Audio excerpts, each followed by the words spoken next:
Hello, everyone. Welcome into post-show headlines. I'm Andrew Salciunas. This is John Kincade. One of us is dressed up for the 76ers opener tonight. The other is dressed like a dad.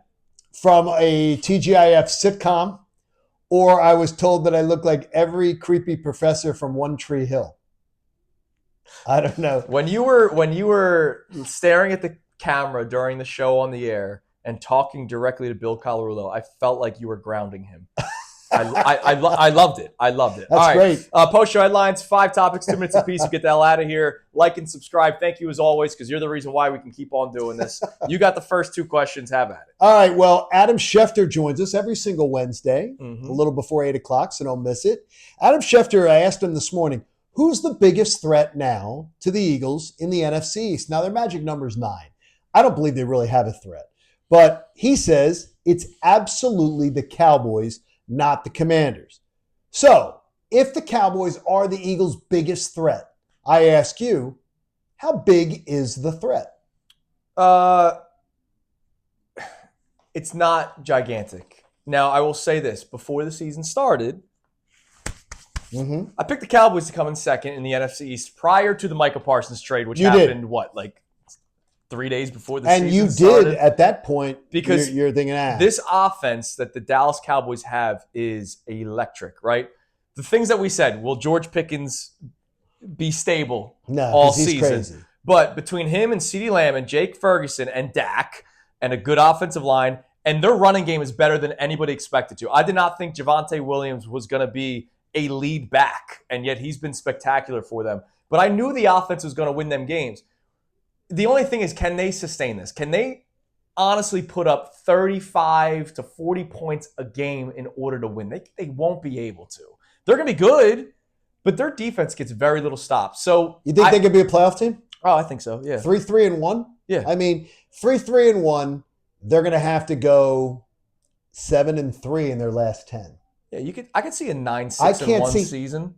Yeah, I don't see that making the playoffs in the NFC, though, with all the records. I think they have to go 7-3. I don't think they're going to make the playoffs, but I think they'll push for it. Okay, but they're not winning the division. They're the most dangerous threat, but they're not winning the division. Because, and look, with Jaden Daniels potentially missing time, they're going to start going back and back and back. And even before, and let's just do this for the record. Before Jaden Daniels got hurt, a lot of you thought the Commanders were going to be really I said good, it before the season. And they weren't. I told you, don't worry. You did not want to have. I told you, everybody was getting your Eagles tickets. Don't get the tickets for the last Commanders game because it wasn't going to mean anything. It might mean something for them.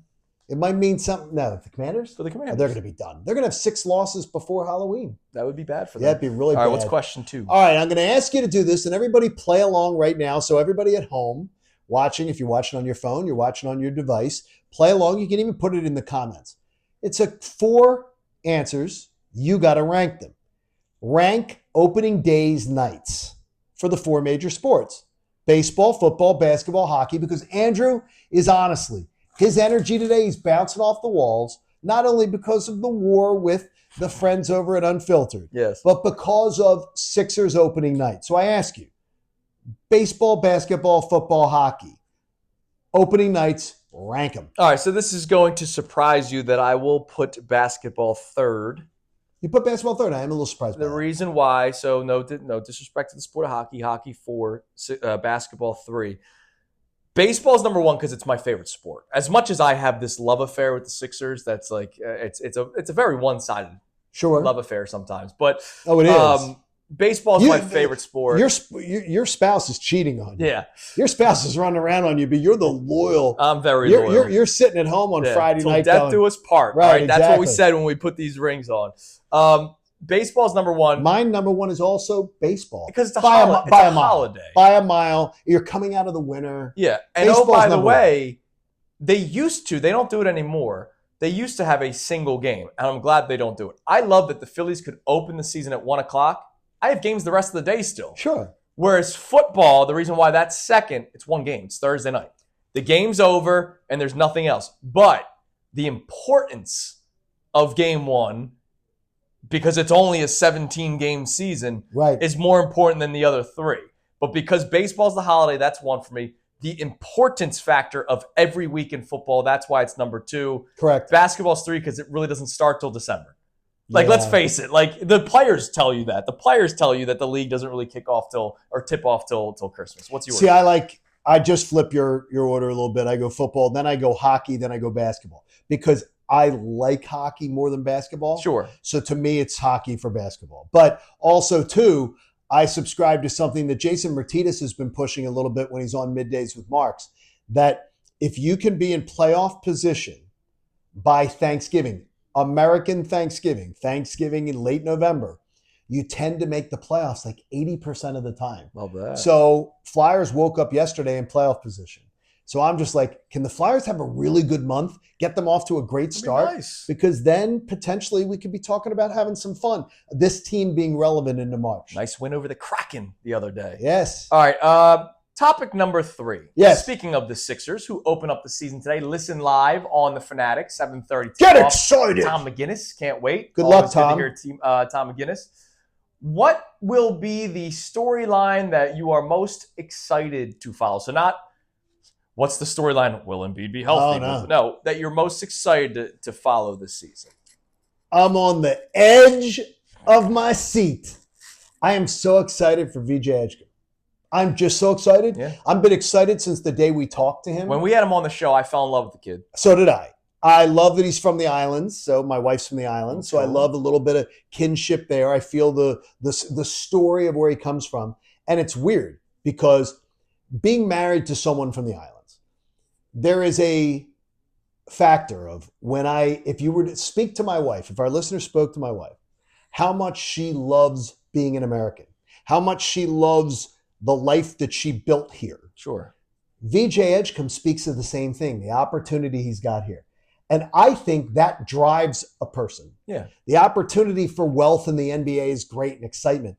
But I think he's going to love this. You mean like some of the things we say about the Phillies baseball team? Yeah, little white bread, the non-exciting lack of seasoning. Yeah, exactly.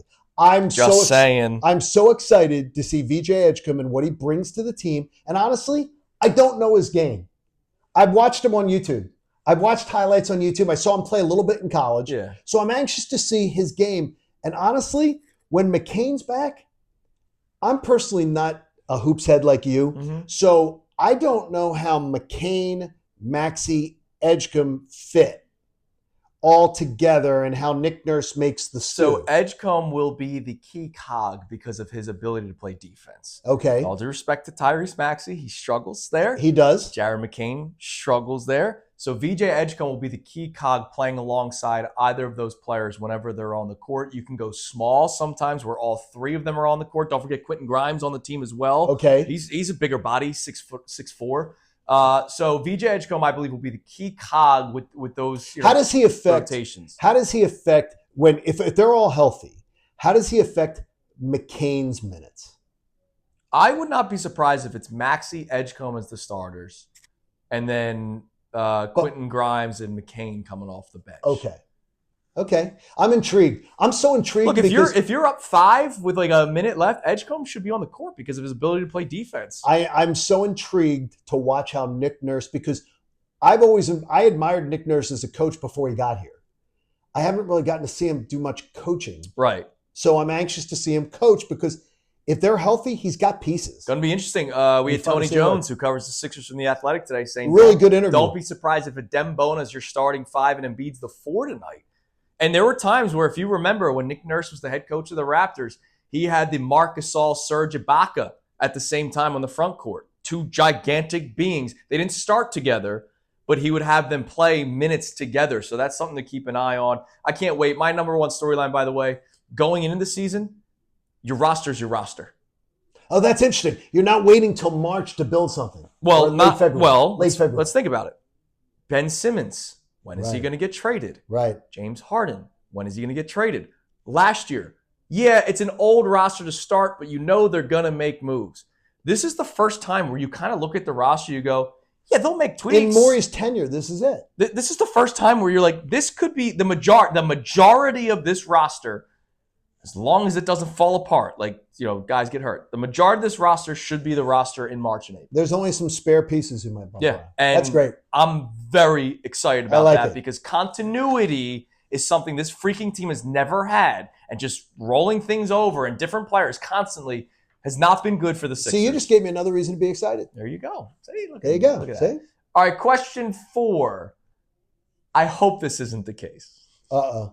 Brandon Graham's coming back. Looking forward to it. I'm not saying this will be the case. Okay. But it made me think. Now you're getting us scared. Who were you sad watching at the end of their career? Allen Iverson. Oh yeah, Terrible. That's a good answer. Allen Iverson pained me, and I got to tell you, yeah. I'm a third of the Iverson fan that this man is. Yeah. And it pained me to watch Allen Iverson. When I saw him wear a Pistons jersey and a Grizzlies jersey. Steve Carlton, too young for you. Okay. Ask your dad. Yeah. Ask your dad. Broke my heart to see him. Awful. John Kruk at the end of his career. Oh, yeah? Because John Kruk was such a gamer and was such a didn't like it at the end of the career. No. I've told you about my Miguel Cabrera story. I bought tickets, Phillies Tigers, last year. And you couldn't believe it. And I was like, I just want to see Miggy. It's his last year. Because I was a big Miguel Cabrera fan, especially when he was with the Marlins. Player. And I watched him hit a ground ball, and he walked. He walked. And I was like, oh, it was painful. That's sad. Yeah, that's bad. sad. So if you have a comment on the video below. Players that you were sad watching at the end. Hopefully that's not the case for Brandon hopefully Graham. It's not. Oh, I don't think. You know what's funny is I don't believe Brandon Graham would ever allow it. Yeah, I don't think so. I don't think he'd ever allow it. All right, number 5. Five will always love you. I am taking Coop to get his flu shot today. Uh-huh. And I know that will come with some waterworks afterward. My 3.5-year-old boy who I love. So I'm going to take him out to lunch afterward. Good. I will let him pick between PJs or pancakes. Ooh. So pancakes will be any diner that I find. Ooh. PJ Willihan's, he loves their chicken fingers and fries. Uh-huh. So it'll be his choice. Why is lunch as underrated as it is? I have had numerous debates, including my old friend Anthony, about he thinks lunch sucks. I think lunch sucks is the most underrated part of the day because here's the deal. You don't get to do it all the time. Right. Right? Most people are at work. Right. So imagine sneaking out for lunch. And I'm not saying go to your local Wawa. I'm talking about you're sitting down, you're having a beer, and it's the middle of the day. Oh. Why is lunch slept on so much? Because of the fact that I think we've gotten too busy. When I was in the business world, so I'm talking about launching a career in the late 80s, in the early 90s, business lunches were a thing. Sure. I did a lot of business meetings over lunch, and a lot of them were over a beer cocktail. Yeah. We did that. That's how you get deals and done, I'll tell baby. you, exactly. And it got ink, and that's what you had to do. So I miss it. I love a good lunch. I can tell you this, though, when you brought up the options, the pancakes and the wings, and I love PJs, of course. I am a huge, and I mean huge fan, breakfast for dinner. Oh, I love breakfast for dinner. Pancakes, when you say pancakes, I would actually prefer pancakes for dinner. We made omelets last week for dinner. Well, to me, now omelets for dinner, I don't think I've ever done. Because remember, I never had, you remember this story. I never had an omelet till like a year and a half ago. That's freaking insane. I never had an omelet till I went to Punta Cana. Yeah. I would tell you that pancakes for dinner, I would prefer over pancakes for breakfast. I love pancakes for dinner. Oh my God. The only thing is that I feel like I'm hungry like 2 hours later. See, I don't. They fill me up. Pancakes for dinner fill me up. It's air for me. Oh, wow. So, that's why. So it'll be pancakes or PJs, but lunch, severely underrated. That's a great thing. You got to appreciate lunch Coop, more. be strong. You'll be fine. Everybody have a great rest of your day. Tomorrow is what, Thursday? Tomorrow's Thursday. We're going to do listener-submitted questions. It is a really interesting topic. All right, well, we'll do that tomorrow. Everybody have a great day. We'll talk to you tomorrow. Hey, guys. Andrew Salciunas, host of Kincade and Salciunas. Just want to thank you for checking out all of our great videos that we have on our YouTube channel every single day. Make sure, if you can, please like and subscribe and check out all the videos that we have on our YouTube channel, whether it's for us, Kincade and Salciunas, of course, our midday show, as well as Unfiltered with Bill and Ricky.